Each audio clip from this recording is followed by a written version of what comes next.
I actually would like to mention three works: a drama, a planetary drama, an audio investigation, and an opera movie that, in my experience, were cinematic works, even though they're actually acoustic works. Carbon theater, you're in the planetarium, you stand in the middle of it, and while you're listening to recordings of people producing kind of energy or extracting energy in different places, some in Germany, in Iran, somewhere here in Sharjah, and you have this dome above you, like a perfect screen for your imagination, for your fantasies while you're listening to those sounds. And so the film actually is really, and the images occur in your mind.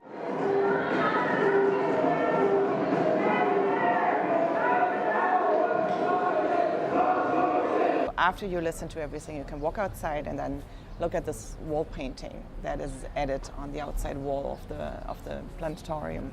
Boeing 737 aircraft at 1 nautical mile before landing. 149 glass bottles crash into the back of a garbage disposal truck. A freight train passes through Utrecht train station. A food processor blending 8 raw carrots. Lawrence's work creates this negative space, as he calls it, the negative space versus the positive word of evidence. You'd see a mixing desk and the buttons on it are moving while you listen to testimonies by people who were imprisoned in Saidnaya. Also later in the piece there's a light box which also where you can see how the amplification of the sound.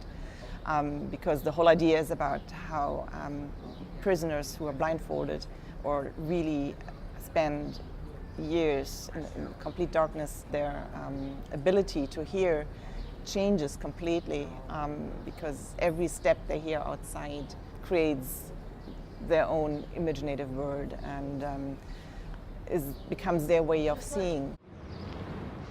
Jonami put this incredible curtain in front of this building, then people on the street playing with it and covering themselves in the curtain.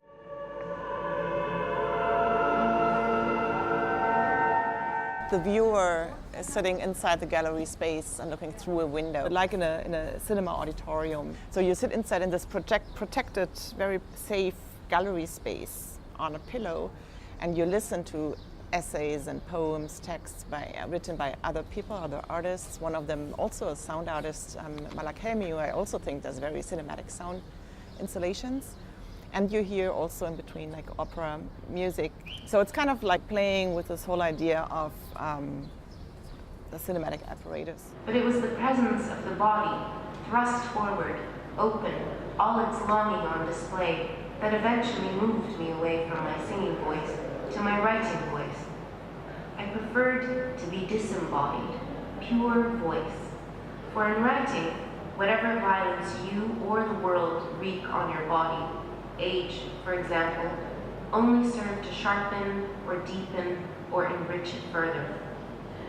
For a woman, a singing voice, like youth, only has so many years in it before it is no longer as supple or desirable as it once was.